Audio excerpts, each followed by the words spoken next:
Hello, everyone, and welcome to our Sustainable Activism webinar. My name's Lisa Levinson, and I'm the director of the Sustainable Activism campaign, which offers emotional and spiritual tools for animal activists. And one of our tools is this webinar that we provide once a month, and it's an opportunity to learn from experts in the field of self-care and also leaders in the movement of animal activism. And today I'm super excited to announce that we have April Lange who's joining us. She's a psychotherapist, and I'm going to share a few more details about her with you so you'll get to know her hopefully as well as I do. April is a psychotherapist based in New York City, and she's been in private practice for 20 years. When in college, she transitioned to vegetarianism and 15 years ago adopted a vegan diet and lifestyle. She is also an animal advocate with a special interest in humane education and recently received her CHES certificate, which is Certified Humane Education Specialist. Writing is something she's always loved to do, and throughout the years, she's had several of her short stories published. Currently, her focus is on nonfiction, especially articles, and her new book, Animal Persuasion, a guide for vegans and animal advocates in managing life's emotional challenges. That look at the intersection between veganism, animal rights, and psychotherapy. She's written or contributed to articles for various magazines and blogs, and currently writes a column called The Relational Vegan for LA Fashionista Compassionista magazine. You can learn more about her by visiting her website, aprillange.com. So I am very thrilled that you're here with us today, April. This is actually having you on board and sharing your expertise with us is one of the main reasons that we started this webinar series to bring advocates in contact with folks like yourself who do psychotherapy and who specialize in working with animal activists, which is a growing field. So thank you very much for joining us today. Well, Lisa, thank you very much for giving me the opportunity to be here. And everybody that's participating, a big thank you to all of you for joining the webinar. So I'd like to get started by first saying that Great Expectations is not just the title of a book by Charles Dickens. Expectations and assumptions are what most of us at some point engage in, and it deal in terms of our relationships with one another. Often we do this unwittingly. We're not even aware that we're doing this. What I'd like to talk about today, though, are expectations and assumptions that are engaged in by vegans, by ethical vegans, and by animal advocates. But the first thing I want to do is just differentiate a little bit between what an assumption is and what an expectation is. Very often they're used interchangeably, but I see there's a little bit of a difference. So with expectations, what we're really doing is we have a belief that we know what is going to happen or what is not going to happen, what somebody is going to do or what they're not going to do. With assumptions, it's more about a belief that we have that we know something about the person, that we believe we know what they are going to do or what they feel. So to give you an example, and just as a heads up, I'm going to be giving you lots of examples because I think that really helps clarify issues and different points. So let's say I have a neighbor, and every single day I see my neighbor, and she's very happy to see me, and she's warm, and she hugs me, and she asks me how I'm doing. My expectation is that the next time I see her, she'll be just as warm and happy to see me and give me that same big bear hug. My assumption about this person is that she does this because she's a very happy individual. She has a good marriage or relationship with her partner, and she loves her job, her children, and never give her any problems. That's my assumption. Now, maybe I'm right, maybe I'm wrong. Really doesn't make much of a difference in this example because I'm not really that invested in whether I am right or I'm not. The issue is when we are more invested in the assumptions and the expectations that we have. So what I want to do is just give a couple of examples where vegans and advocates do tend to engage in these assumptions and expectations. And I want all of you just to think a little bit, when I talk about this, does this resonate with you? Does something similar perhaps happen to you in your life? So first will be family. big expectations we have with our families. So let's say you were away for a while and you became a vegan. And during that time, you corresponded and spoke to your family and you told them all about why you're vegan. And you sent them links to articles and you sent them videos. And you constantly were talking about how important this was. And then you come home. And the first thing you open the door, your mom says, "Oh, I just made you your favorite dish, pork loin." And your dad and your brother say to you, "Guess what? We chartered a boat. We're going fishing tomorrow." And then you look at them and you're like, what? You're not going to be a very happy camper about this because you had an expectation that probably they were going to either be, if not become vegan, become vegetarian, or at least be sympathetic to your point of view. And then you have the example of a partner, could be a romantic partner. And so let's say you were at a demonstration and a protest, and there was somebody who was tabling over there, and you sat down with this person, and they had all this literature. And it was a protest against factory farming. And you're really interested. You knew a little about it, not too much. They show you a video. You're aghast. It's like, oh my God, I can't believe this. I didn't know this. You go home, you see your partner, and you say, look, I can't, I just saw something that was just horrible. We have to become vegan. We can't wait. This is terrible. And by the way, that, living room set, that leather living room set we were eyeing, look, let's not get that. We have to get something else. And your partner looks at you and says, I'm not signing on to veganism. I have no interest in that. I'm very happy with getting that living room set. I wanted it for a really long time. You're not a happy camper there either because you had an expectation that your partner would follow your lead here. You made an assumption that your partner cared as much or would care as much about you. Then the final example I want to give is about institutionalized animal abuse and how we are constantly around people that engage in it. They may know that they are. A lot of times they don't know they are. So let's say you're taking the subway or the bus and you happen to be sitting next to somebody or hear some people talking about, oh, we're going to take our kids to SeaWorld. We're going to take our kids to the circus. We're going to take our kids to the zoo. Or you're at work and you have one of your coworkers comes over and says, hey, the rodeo's in town. So anybody want tickets? Or you have a neighbor that says, "Come to the Christmas party or a Hanukkah party," and you're sitting there and you're watching people walk in, and you see a couple of other neighbors walk in with their fur coats. What do you do? I mean, how are you going to feel about that?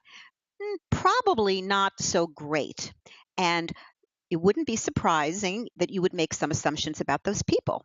They don't like animals. They're not kind people. They're selfish people. They're not my kind of people, so I don't want to engage with them. So these examples are what a lot of people have to deal with on a regular basis, more or less, mostly with families and with partners and with the day to day with the people that we come in contact with. So what I want to say is that a couple of things about this. Everybody changes at their own pace. Everybody needs time to reflect and process on new information. And there's a woman that I know, and she has a candy company. And she was not vegan. People started writing into the candy company, "Hey, is your candy vegan?" I don't know, vegan. I have no idea. So she, of course, because she was her company, she had to find out. She found out A, yeah, the candy's vegan. B, oh my God, I have to become a vegan. She saw as she did her research, she saw the documentary Earthlings, and she was just blown away. So that was a very, very rapid change for her. Then I have a friend actually, and this friend is a very big animal rescuer. Great, she does great work. But she was eating animals. And I said to her one day, just very calmly, do you ever think about the disconnect between this? Look what you do great work, but you're eating them.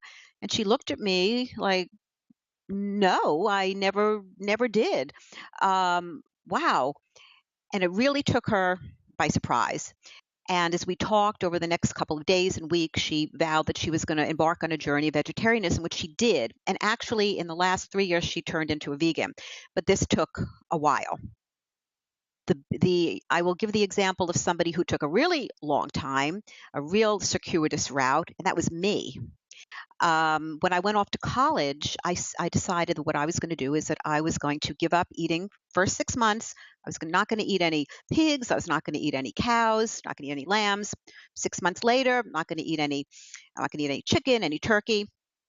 6 months after that, no more fish. So after a year and a half, I was vegetarian. Then one day, somebody offered me a fish sandwich, and I was like, well, I wanted egg, but here's fish. And I ate it. And I went back to eating fish. And I stayed eating fish again, not any other animals, just the fish for a while, until I went on a fishing trip with my family. Didn't even think about it, but they wanted to go on the trip. And when I saw what they were doing is they were throwing the fish into, I guess this is pretty common, into the bin. This is big tub bin, whatever, on the boat. I said, what's happening to these fish? And the explanation was, well, they're going to be in there, they're going to suffocate, and then we'll be able to eat them. I flipped out. I said, I was really naive about this. I said, I cannot believe this. That's the end of fish. Never went back to fish. Veganism took a way longer time. I didn't know about veganism. That was only many years later. And then when I went up to Farm Sanctuary in Watkins Glen, which is a beautiful place, if any of you are in the New York area, to go up there, it's just so quiet, and you get the mountains are beautiful, the air is clean, and you get great tour of animals. You get to touch the animals, and you learn about the abuse that they went through. And I did. And I saw cows with mastitis. And I learned, why I should not be eating dairy, why I should not be eating eggs. So I vowed, when I go home, I'm vegan. And I was for about 2 months. And then one day I said, I miss my cheese. I miss my ice cream. I just kind of blocked it out, what I had seen, because we tend to compartmentalize sometimes. And even the people that, we get angry at and are not activists yet, people compartmentalize. And I did. And one day I started eating cheese, and I said, ooh, what am I doing? And I got the memory of what I went through at Farm Sanctuary, what I saw, and I gave it up, and for good. This whole process from becoming non-vegetarian to vegan was like 40 years. That's a long road, but I got there. And that's all that matters. Whether it's all that matters for me, it's all that should matter with everybody. Excuse me here. A couple of things that I want to say about this too. When we approach somebody with new information, okay, what we want to do is we want to look for an opening, or we want to create an opening. What do I mean? All right, well, let's say I want to create an opening. So I might be talking to somebody who's telling me all about their steak dinner. Oh, it's a beautiful restaurant. I love the steak. We had a great time. And I'm like, Well, by the way, did you ever hear of this vegan restaurant? And this is what I had there, and it's really great. And did you ever try this food? And get them engaged in that. Now, whether or not they're going to want to continue talking about that, I don't know. But I put it out there. It's an opportunity to start a conversation. So I opened something up. Or maybe the opening is there. And this has happened to me. I go to a place, a dinner party, and I bring vegan ice cream. And, oh, people are loving it. Oh, that's vegan ice cream. Wow, you're vegan. Why are you vegan? There's now an opportunity here for me to kind of move that opening a little bit wider. Again, there's no guarantee, but at least it's a possibility. And that's what we want. We want to have possibilities to engage people in having a smart discussion about the topic. Also really important to keep in mind is we don't want to give people ultimatums, okay? Nobody likes them, right? And most of you, I'm sure, wouldn't like them either. So using the examples that I gave at the very beginning here, if I say to my family, hey, look, if you can't change and become vegan, if you can't become more sensitive to this, I just don't feel that I can deal with you. I'm going to really just have to cut all ties.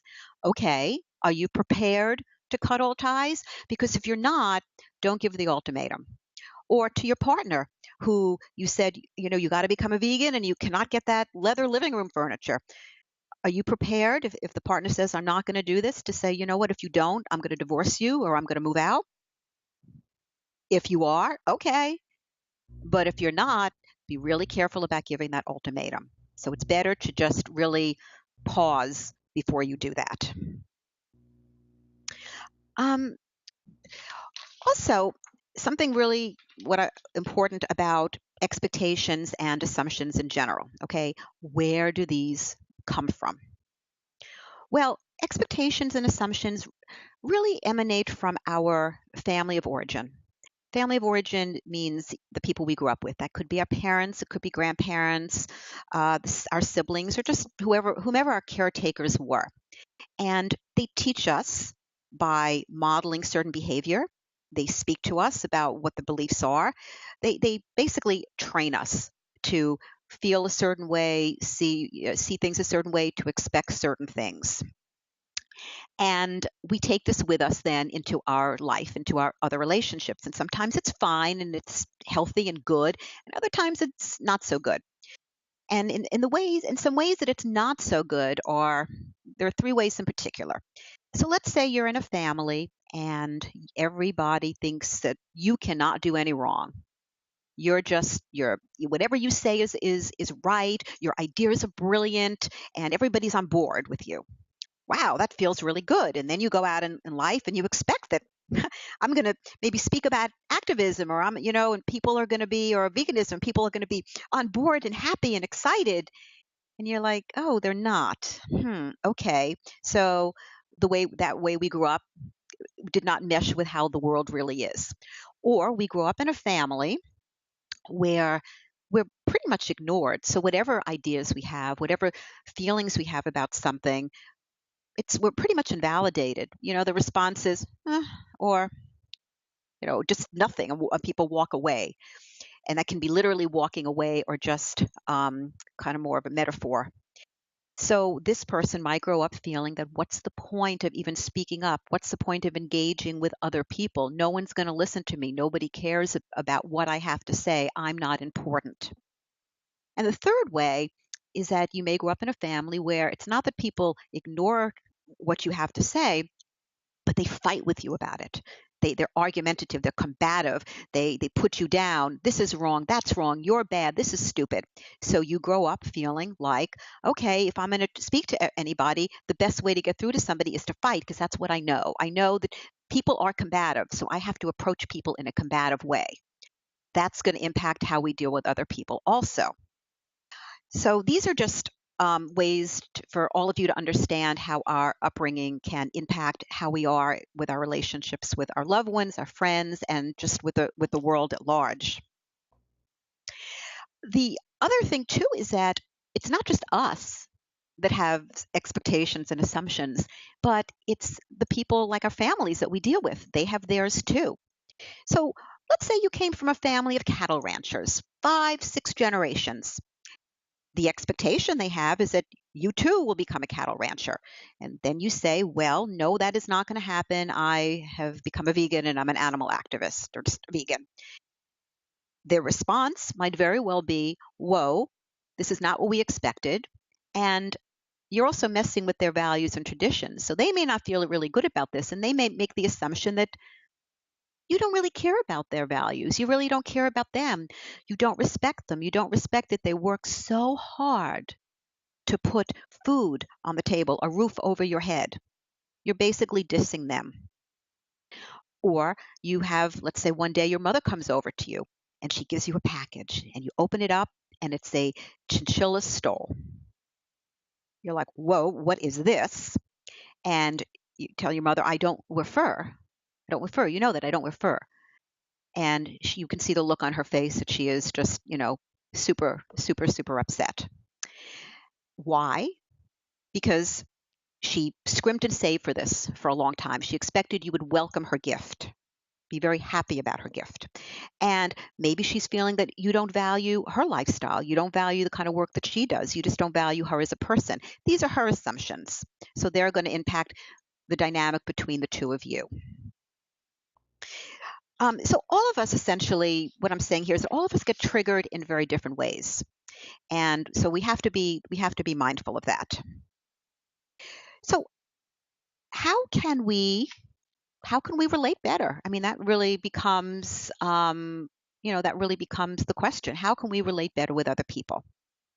Well, being patient with other people and being patient with people's rate of rate of change.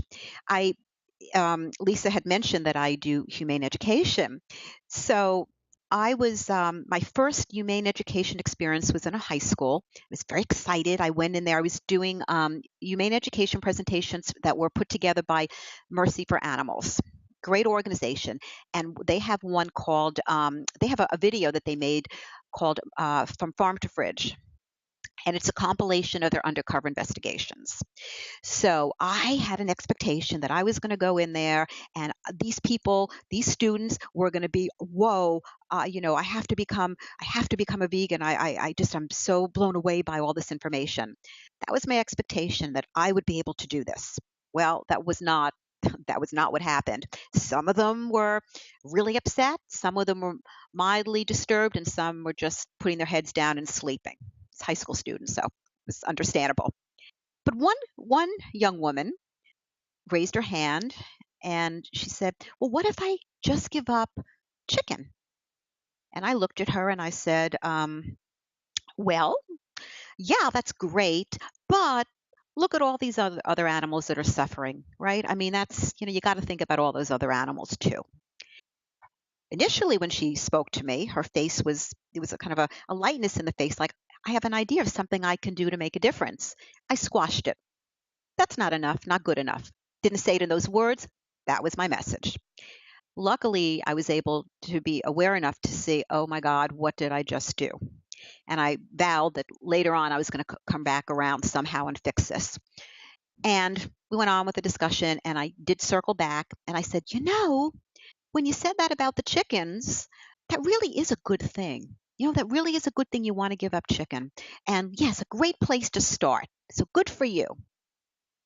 What was I doing? When I think back over myself, it took me how many years to make the shift?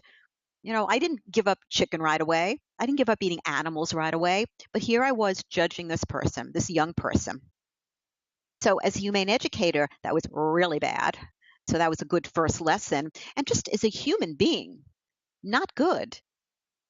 People, if somebody is willing to make some movement, let's go with that. Embrace that instead of not enough, not good, because we're going to just turn them off. So, just a lesson I learned, and that I like to kind of impart that to everybody else also. So, again, going back to what we can do to have better relationships. Well, first off, decide, do you want to engage with the people that are non vegans?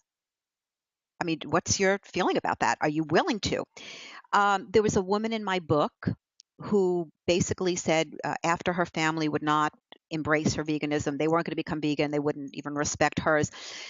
And she said, you know what, I can't deal with them, and I'm so sick of dealing with a world with people that are just engaging in institutionalized animal abuse that I'm just going to kind of go off and live somewhere, like in the country somewhere, and away from everybody. And that was a right decision for her. But we have to think about this too. Okay, that's our choice. But unfortunately, we live in a world that is still mostly not vegan. So if if we are going to cut out all these people, then we are going to have very little people left to deal with. Now we hope that our goal is to get more people with open hearts and minds, but do we really want to cut out everybody, including our family and friends? Also, we then miss the opportunity of being able to, again, open these people's minds up if we just say, well, we're not going to deal with you. So assuming that you say, you know what, yes, I'd like to have communication with people. What do I do? Well, the first thing you do is you find something that you have in common with these people. So let's say it's your brother. You have a great love of baseball. Or it's your neighbor, you love to garden, or it's your coworker, you both love to travel and you're talking about that a lot. Great. So something you have in common. Also, find out something that you can look that that they have done that's good in the world, and or that they've done that's good for you. So maybe you have a neighbor who several times a year he does fundraising for an organization that that gets water out into communities in Africa. Okay, that does that. Let's say you have a coworker who, for years, has been a big brother or big sister to children. What about your folks? Maybe your parents, they dug into their IRA account to send you to the school of your dreams because they did not want you to go into debt. And then there's your friend, right? Your friend, when you went into the hospital, you needed someone to watch your dog. Your friend happily took your dog for 3 months. So, why do I say look for something that you can appreciate in a person and something you have in common? Because that's how we form relationships. When we can connect, the bonds become stronger. When they become stronger, we have more of an opportunity, of course, to speak to people about important issues, about veganism or anything. And also, even if people are not going to change, we have an opportunity to feel close with them on some other issues so that we can still keep a relationship going. Because what we tend to do so often is be really polarized. People are good, people are bad. People love animals or they don't. They're vegans, they're ethical vegans, or they're not. We don't want to look at those people. Well, they're part of the population. We want them to come over to where we are, but we cannot be, doing that if we don't have a connection. Also, how many people have encountered others saying like oh, vegans or activists, oh, they're crazy people, or they're not healthy, or they're proselytizing all the time, or they're always in my face, or they're really nasty. And there's an automatic visceral reaction of like, no, you're vegan, oh, don't tell me, just go away. We don't want that.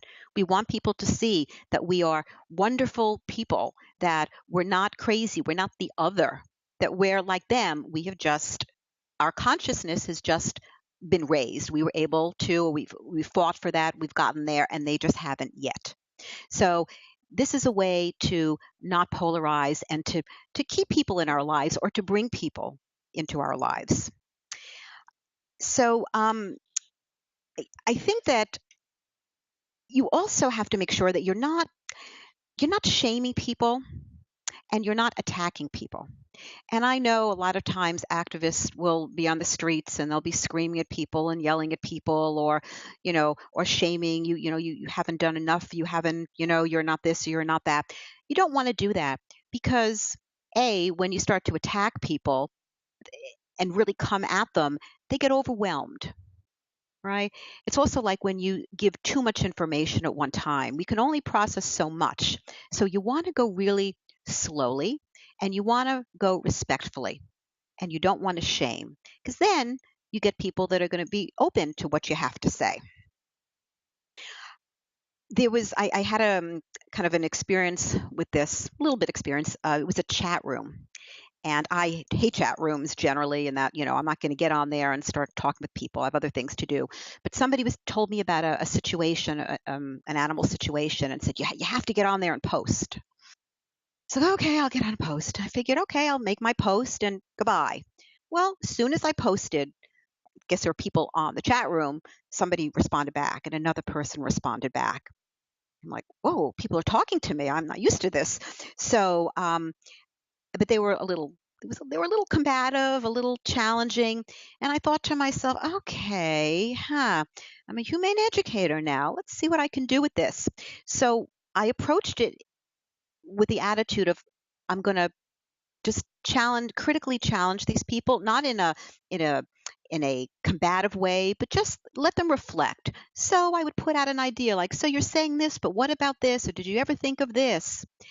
And so I found that I wasn't getting people that were being combative back with me. They were engaging in a discussion. And there was one woman who got on there and said, I just want to thank you. You're one of the only people that was not fighting and was not combative and was respectful in this conversation. Everybody's attacking everybody. I thought, I did the right thing. Okay, that was the right way to go. So and then of course, truth be told, there were certainly people that would afterwards say, "Well, I don't agree with you, and this is wrong, and why don't you know? You didn't know this, and did you look at this?" So there's always going to be that, and we have to accept that everybody, even though we approach people respectfully, at times we're not going to get that back. We have to just know that that's going to happen. But again, we have to be responsible for what we're doing, and even in the way that we even in the way that we communicate and being respectful of change. We may want to go out there and we want to make a change right away, but we don't know that that's going to be able to happen. I kind of look at this as like a relay race. If you're going to be on a relay race, everybody's important. You got the first person just kind of getting out the gate, they're starting it. That's great. But all the other people are important. Now, the person at the end may get all the glory, they're going to clinch the deal, but that person wouldn't get there unless the other people were doing their thing. It's the same thing with when we're trying to communicate and open up people's hearts and minds, right? If we can just be patient with the pace and not be so attached to the outcome, because we don't know when that deal is going to be clinched, right? Like in some of the examples I gave, some people just became, it was like 1, 2, 3 vegan. And then there was me, 30 years before I fully became a vegan or whatever. So we got to be patient with that. And and know that we may be the person that's opening the conversation. We may also be somebody somewhere in the middle there. We'll never know. And it doesn't matter. Doesn't matter. We have to do our part. What do we have to say that can expand the conversation, that can engage a person to make them want to hear what we have to say? We want them to be open. So it's really on us to be mindful of how we come across.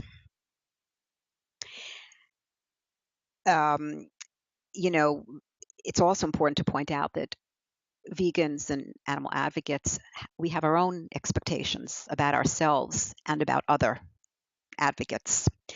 And I'm sure this is not going to be strange to any of you listening to this, but how often have we heard about different advocacy groups having some issues with each other?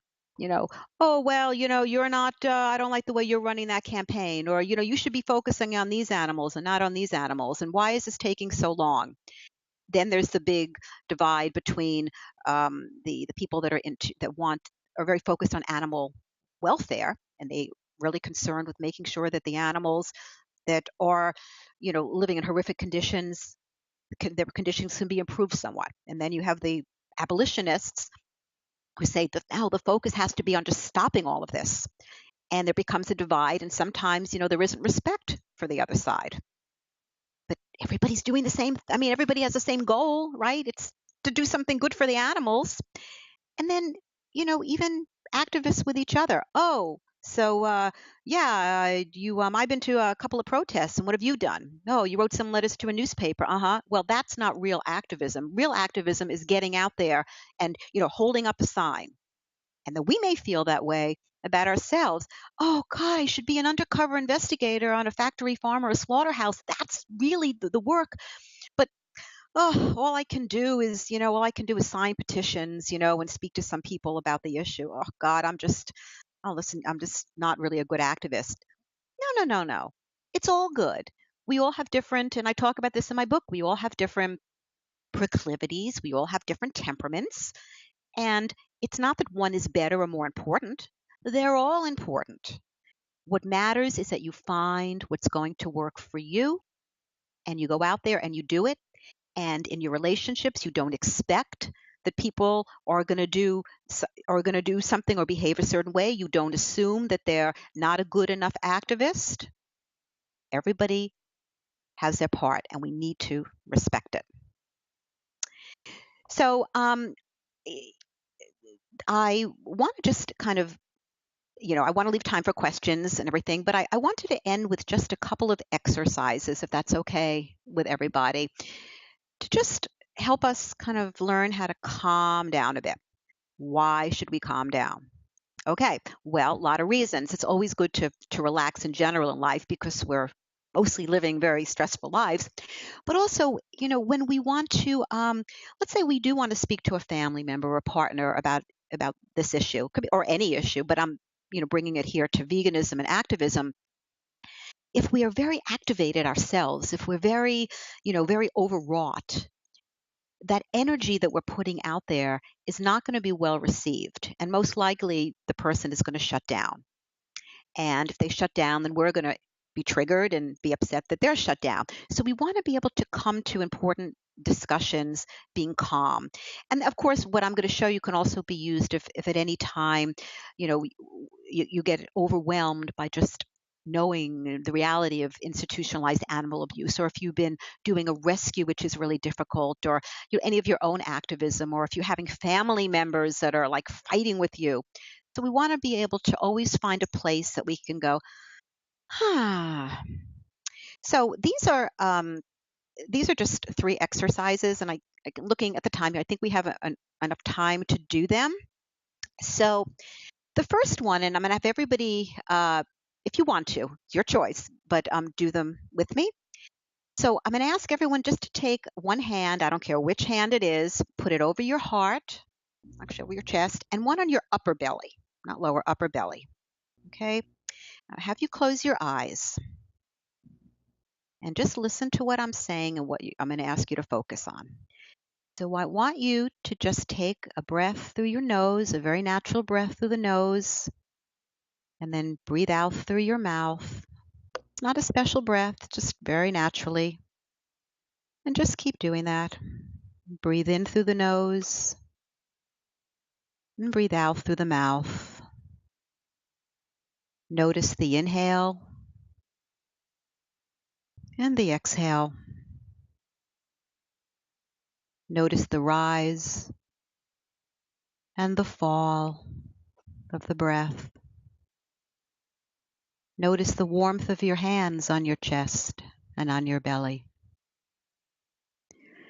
As you breathe in and you breathe out, your chest rises and it falls. On the inhale and the exhale. And just notice how nice it is to know there's nothing you have to do. You just focus on the breath. Your body knows exactly what to do, and your body will guide you. As you breathe in and out, feeling your chest rise and fall. Breathe in and out. And one more time, breathe in and out. And when you're ready, slowly open your eyes and just land them on something in the room. And just notice how you feel. So that's a really good exercise to do to calm your nervous system down. You want to calm your sympathetic nervous system down and get the parasympathetic nervous system going, which is the calming nervous system. Second exercise is a breathing exercise. And this one I'm going to also ask you to close your eyes. Okay. And you're going to breathe in and out also. And this time, what I'm going to ask you to do is I want you to visualize the breath. When you breathe in, imagine the breath going up to the top of your head. And as you breathe out, I want you to see the breath going down to your feet. And it's your choice if it goes straight up and down, or it might be a circular motion. So let's start with a nice inhale through the nose and an exhale through the lips. Breathe in and see the breath go to the top, tippy top of the head. And breathe out and just watch it go down slowly to your feet. Again, breathe in. Watch that air, the breath, it's rising. And out through your mouth, the breath goes back down to your feet. Breathe in, breathe out. The breath goes up, and you watch it go down. Breathe in, breathe out. Watch the air go up, and watch the breath go down. And just do that on your own 3 times, visualizing the air, the breath, rising and falling, going up to your head and down to your feet. And then whenever you're ready, again, slowly open your eyes and just land them on something in the room. And notice how you feel. And I'm giving you one final exercise because I like to do it in 3s. And the next one, I'm just going to explain a little. Again, you're going to breathe in through your nose and out through your mouth. This time you're going to be counting. And I'm going to guide you. When you breathe in, it's going to be on a count of 4. And then you're going to hold it for a count of 7. And then you're going to let it out on a count of 8. Now, everybody has different breath capacity. So I will do it one way, but if you feel that, you need to speed it up or slow it down because of your breath capacity, lung capacity, you do what's right for you. Okay? So close your eyes and I will guide you through this. So you're going to inhale on a count of 4, 2, 3, 4. Hold for 7, 2, 3, 4, 5, 6, 7. Breathe out through your mouth. 8, 2, 3, 4, 5, 6, 7, 8. Breathe in through the nose. 2, 3, 4. Hold it. Count to 7. 2, 3, 4, 5, 6, 7. Out through the lips. 2, 3, 4, 5, 6, 7, 8. Again, in through the nose, deep. 4. Hold. 3, 5, 7. Out. 1, 2, 3, 4, 5, 6, 7, 8. We'll do it one more time. Breathe in through a count of 4.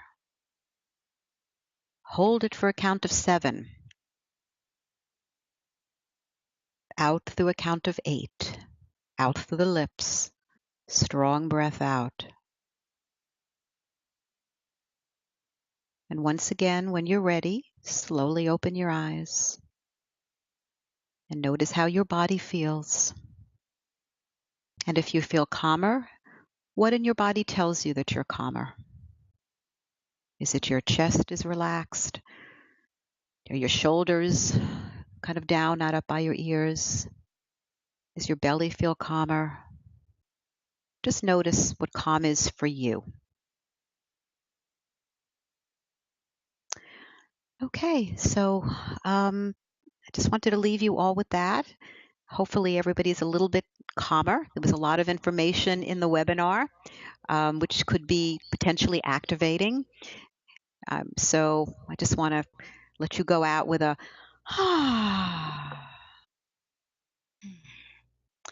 So, Well, thank yeah. you so much, April. That was wonderful. I really appreciated the breathing exercises. I think that they do work with our nervous system in a very unique way.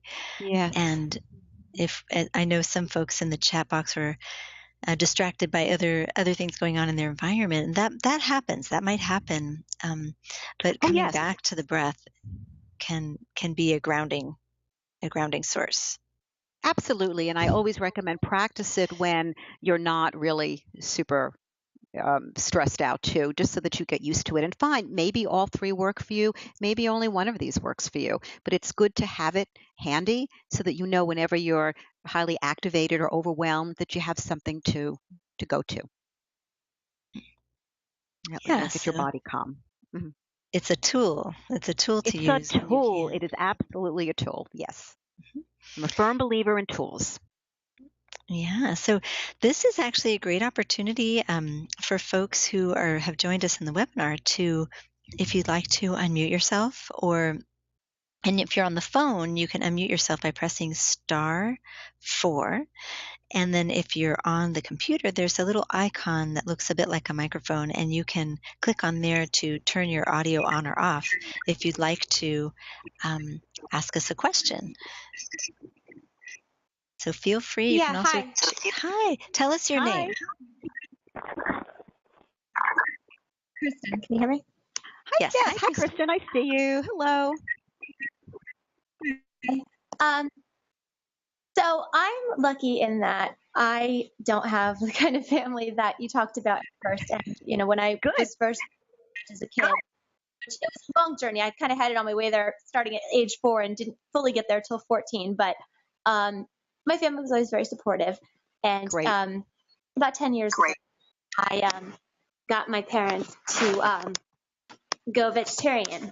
Yay. Wonderful. They do some You're kind of breaking up a little day-to-day bit, sort of, Kristen. I'm losing a little bit of of what you're saying. I don't know why that's happening. So just for a moment, I'm going to mute you briefly, Kristen. So if anyone is wanting to chat, it's easier if you have a headphone on, actually. That prevents a lot of the echo, which is what you're hearing. But we'll go for it and we'll give it a try. Okay, there you go, Kristen. We can hear you now. just wait 5 minutes, please. Sorry. Like I said, it's difficult to find a place where I can talk. Shifting. It's okay.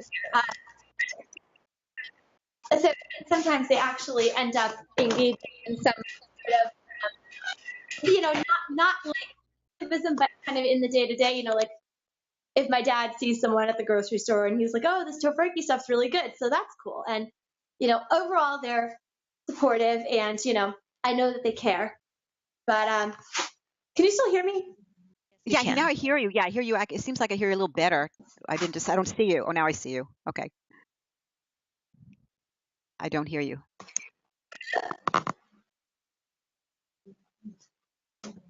I see you.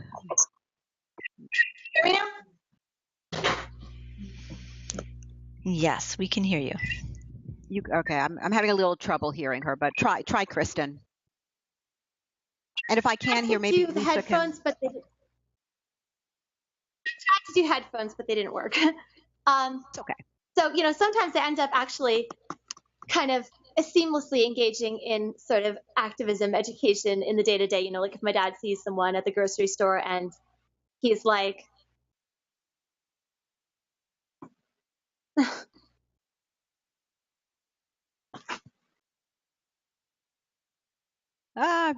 Didn't hear anything you said just now. Yeah, I think Lisa, you're. did you hear that? Yeah. No, I think that her internet might be going in and out. So That's what it is. yeah, we're not catching all of it. Kristen, it might be easier for us to hear you if you turn off the visual and just go with the audio. Then I think we'll be able to hear you better. okay. There we go. Not sure why that would work, but can you hear me? Yes, we can. I hear you right now. Yeah. Okay, so I was saying that they actually kind of end up engaging in some education in the day to day. Like, if my dad sees someone at the grocery store and he's like, "Oh, this tofurkey stuff is really good." So yeah, I'm really proud of them in that capacity. That is And great. I know that they care. Yes. But are you still? Yeah, we're still here. Where'd she go? She might be Kristen. having some technical problems Yeah. here. Sometimes that can Oh. happen. Well, she might pop back on, but I'd like to announce in the meanwhile that if you're online, you're welcome to type a question or comment in your chat box. For those people who might be in a noisy environment, feel free to do that. That's another great way to communicate with us. And also, again, if you're on the phone, feel free to unmute yourself. That's fine to do too. Can you hear me? Yep, here is Kristen. Hi, Kristen. Actually dealing with a difficult family situation in the moment because I could not get privacy. my Oh, parents in front of my parents. I was saying though, overall, I'm really proud of them, and they are supportive and they do care. I just, despite them being vegetarian for like 10 years now, I still cannot get them to go fully vegan, and they really just don't understand. They like don't use like the truth of the situation. And I mean, I understand that because until I had the information about what was going on in the dairy industry, I didn't think anyone was being harmed. But there's times I could talk to them in the face about it, and they still think that they're not contributing to harm with milk products and such. And I try to. They still don't understand, and I think part of it is to get your own family to listen to you. If you're hearing from someone else, they'd probably be more receptive. It's maybe. they know Did it's you very send? important. Did you ever give them They know a it's very video? important. I had gotten this great thing at Summerfest a few years back that I wanted to share with them, and I kind of lost it. But no, I haven't really. They tend to kind of like ignore stuff I send them, so I don't know if that would be the best route to take. But Right. like I said, when I dismiss me about it too. Well, listen, it may be that they became vegetarian because of your influence, you feel?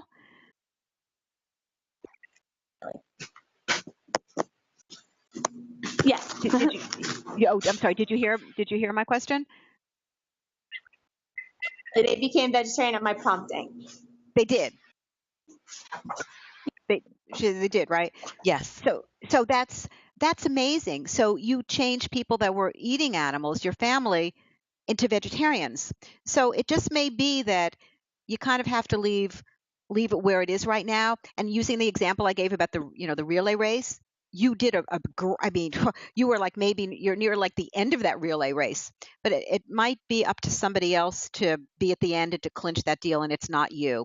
So to keep trying and trying and fighting may not be the best thing. Maybe they need to, in their journey, find somebody else who is able to show them the way to become vegan. And again, they might not become vegan. And we also, this is about accepting where people are at too, and kind of letting go, having that expectation that I'm going to be able to do this, and I'm sending them information, and they should change. They did change. You did an amazing job, but now I would say maybe hands off, step back, and let the universe take care of the rest. Let them find other people out there that have as big a heart as you, and let them bring it home, like using that analogy of the race. Would you be okay doing that? I don't know. I mean, it's hard because I live with my parents, and it's been 10 years that they've been veg now, and it's that one last little part, and it's so frustrating, and it's just I know. difficult because I try to tell them how important it is to me, but a lot of times people don't believe what's going on in the dairy industry and the issue. They don't believe it. Yeah. And I mean, all you can do, I mean, you've done so much. All you can do is maybe you say they don't pay attention to what you send them. Well, maybe you do send them a video and you let them, and they on their own, and say, hey, look, this is on you when you want to read this or view this video, and just kind of put it out there and see if they're open to it. They may have come as far as they can for right now. Doesn't mean that in 6 months, a year, or 5 years that they won't become, vegan. They might. I mean, again, look at me. Took me a long, long time between being a vegetarian and becoming a vegan, many years. And I never thought of myself as not being a compassionate person who cared about animals. I just wasn't there. And then even when I was, as I said, I kind of was like, well, now I'm going to eat the dairy, or I'm going to, eat the fish. And then I needed more time. So that's why I'm saying everybody is on their own path. And I know it's frustrating for you. I totally get it, but you're very attached to the outcome. You got to pull back from that and really appreciate Well, what you have done. it's difficult because kind of like you were saying about expectations and assumptions, and I was saying in the chat box, Like, to me, I usually have negative assumptions about people, but I have hopeful expectations. Like, I always Uh-huh. want people to be and I've talked to Lisa very much about how I'm prone to extreme disappointment, because people are always falling short. So, when the people who you care about most, still aren't fully getting it, it is difficult. Yeah. It is difficult. And I totally get that it's difficult. I totally get it's difficult. I have, family that is not even vegetarian, and that, no matter what, what I say, it's like, ah. So you're far ahead in the game here. So I really would, you know, I would take a step back for your own well-being, because you're going to keep getting disappointed because you're fighting. It's like, nah, and they're not there. They can't be there yet. Let them have their journey. You got to let them have their journey. Talking to someone else, then maybe that person will help. What was that? I hear you there. What And they're talking to someone else, maybe that will help.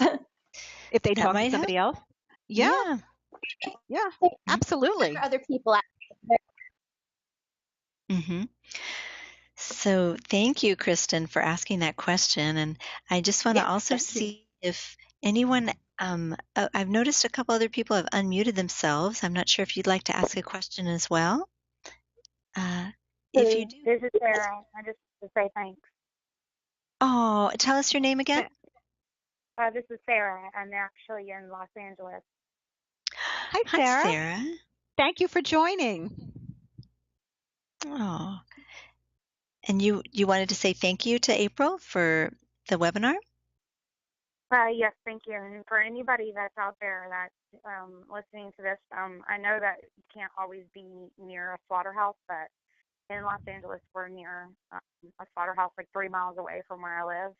So we go there with and stuff, and LA Animal Save. So if Mm-hmm. you are dealing with people that are not vegan or they're not even vegetarian, sometimes I urge people to take them, see where their food comes, because peace begins on our Yeah. plates. And I really believe that when you go to the slaughterhouse, I know people that have been silly turned vegan from just going to a slaughterhouse, because Oh, I'm unless sure. they really see, yeah, where most people, they either don't want to see it or they are like make excuses. I don't know. I'm very hardcore, so I'm totally different than. I mean, I did all the breathing exercises and stuff, but I probably need to do them like every 5 minutes, because I don't really put up with people's excuses like why they're not vegan, because it's not really for them to be like, oh, I'll go vegan one day. It's really getting to the crucial point of our climate where Oh, I more know. people go vegan as soon as possible. And, Yeah. and you know what? And you're right. Yeah. You're right. Yeah. And I think we all agree that, certainly for the environment, for the animals, for our own health, just to stop living in a world of such, cruelty all the time. It is really important. But again, it's hard to get people to change if they're not ready to change. That's why I'm always talking about, seeing if there's an opening, and finding what we can do. Where can we have some control? Because we don't have the control to change a person or to make them, open up their minds to something. All we can do is create the right conditions for it, and then gently go in there. And when I say gently, I'm not saying that, showing them a picture of a slaughterhouse or going to a slaughterhouse is wrong. I mean, that's fine, but I'm saying gently in that, okay, here is something you need to look at. This is something, that's really important that I think will change your views. Not, you go over here, you better do this, because people won't. Again, as I say, Agreed. think about it for yourself, right? I mean, in a totally different issue, not related to animals. I mean, if somebody said to me, oh, you're going to have to become, I don't know, maybe some religion or something, and you're going to have to do that, or join this cult. Be like, get away from me. Don't tell me what to do.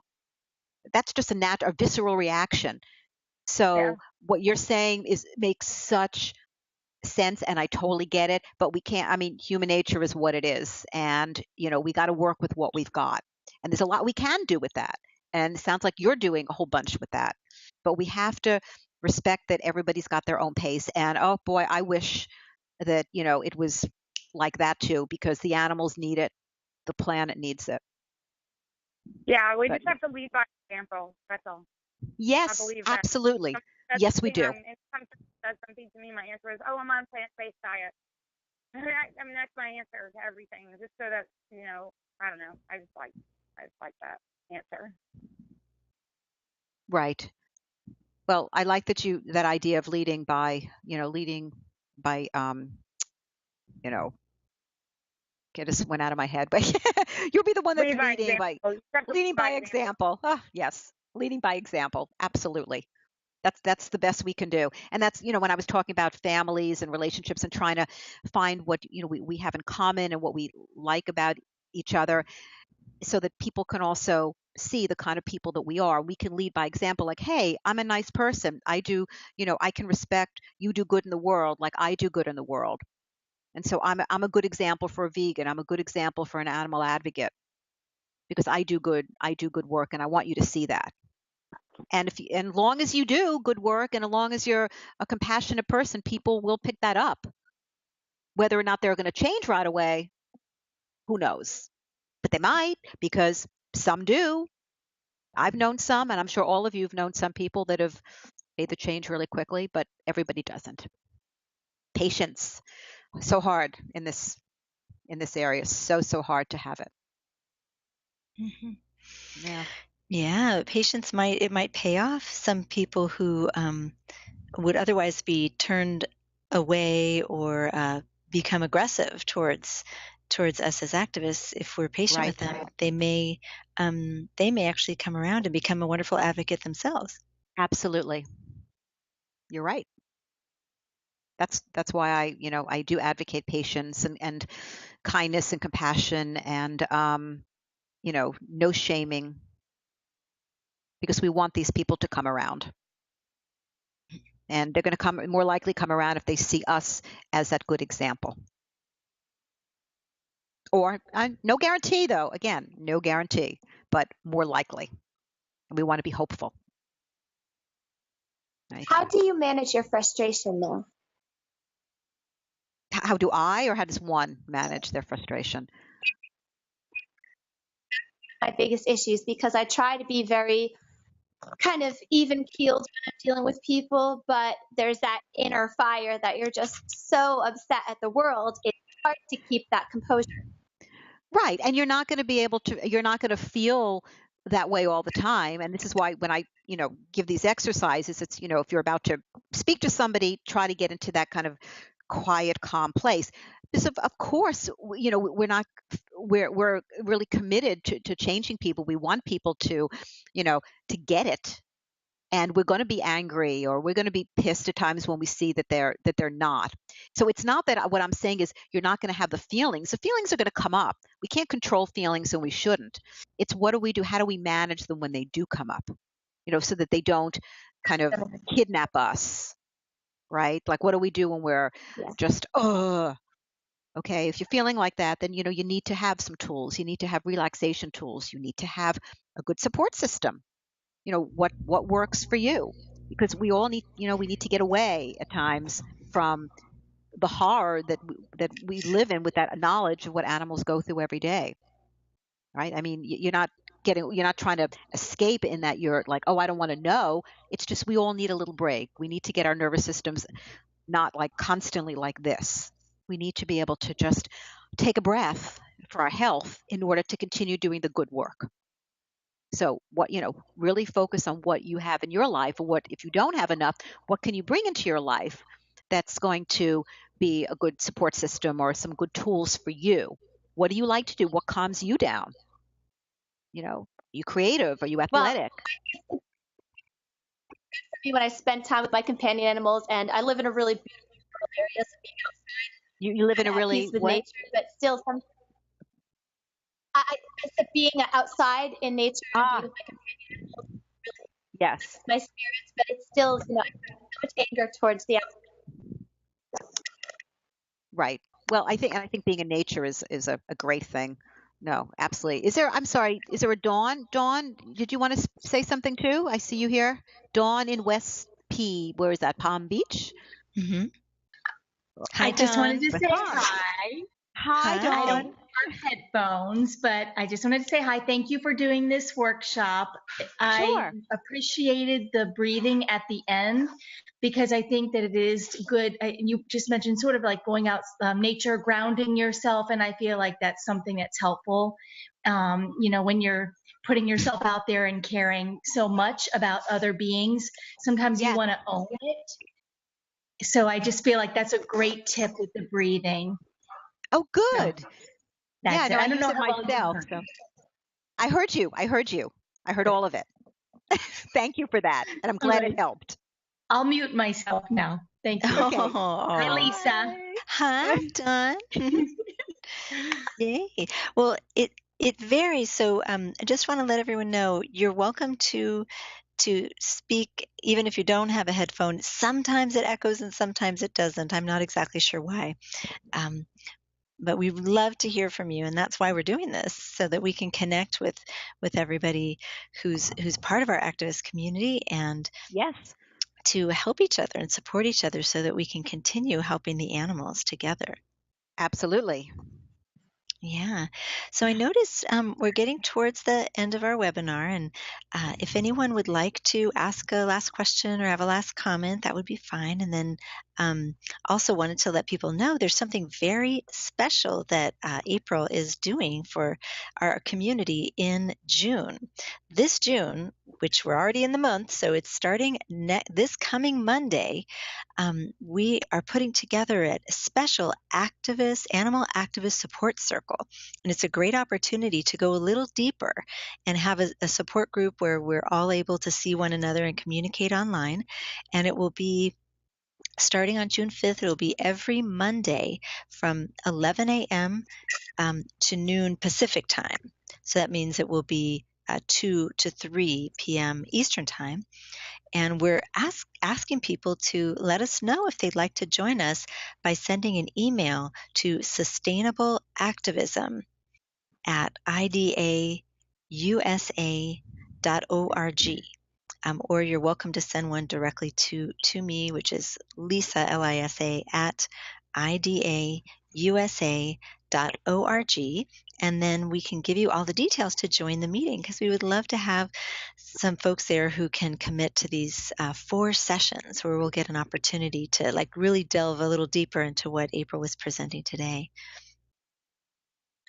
Yeah, would love. I hope some of you would be willing to do that. I think it would be it's a good opportunity for people to come together and talk about issues that have to do with dealing with a world of institutionalized animal abuse, dealing with issues of relationships, being an ethical vegan, and people around you that are not, and just whatever's really an issue for you in being an ethical vegan or being an animal activist.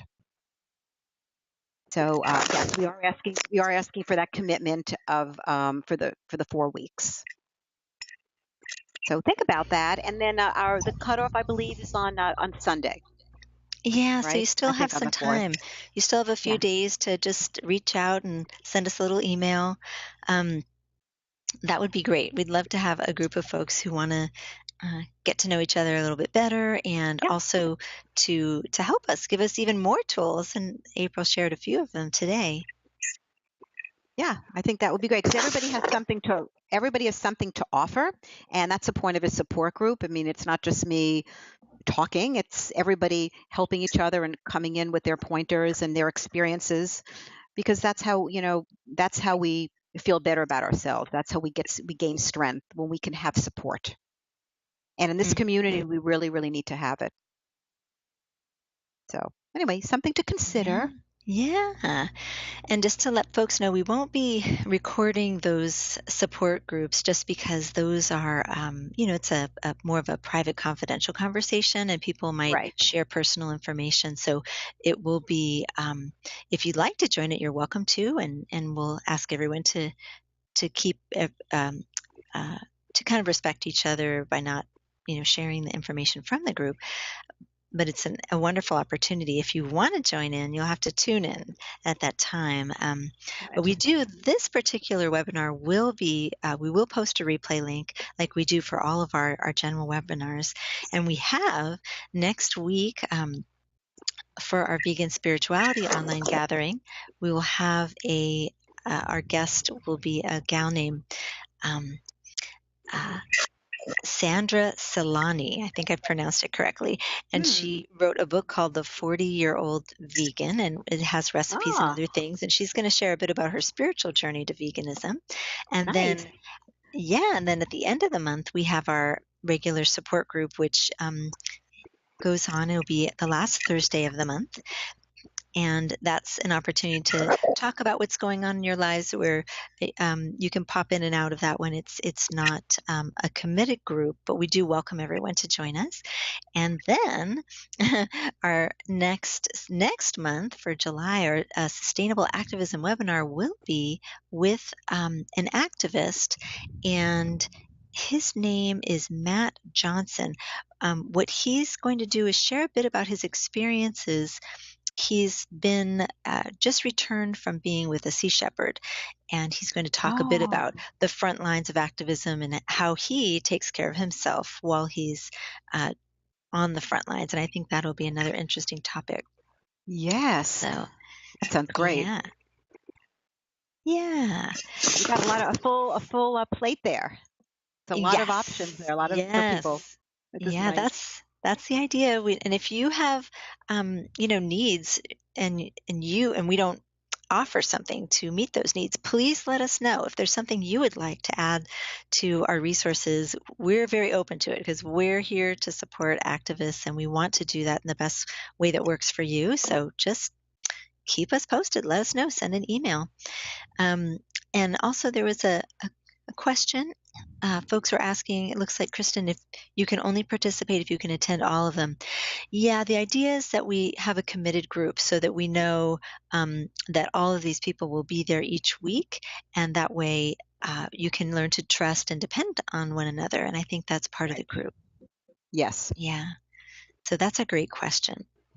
So if you're available to join us at that time and it's something that would interest you, you're totally welcome to do so. Yay. So I think I'll take this time just to thank April for everything that you shared with us today. I certainly learned a lot and had moments of deep relaxation, which I value. Oh, good. Glad. It's wonderful to have you here with us, and to, just for some of the folks online, we're saying what a joy it is to be with a vegan psychotherapist. That's such a unique thing, and really valued in our community. So thank you for doing what you do. Oh, well, thank you for having me. And this was really a pleasure. And I was really happy to present to all of you. It's, what I was talking about, I think is really important. And, we all need to reflect on that. We all want to have better relationships. Yes, we do. Yes, we do. Awesome. We need them. Yeah. So again, thank you all.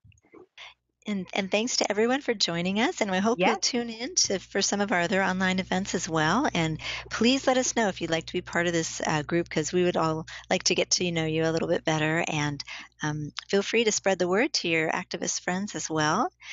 And for those of you who don't know, we also run an activist support line. So you can call us anytime you need support or just want to have some feedback from another activist.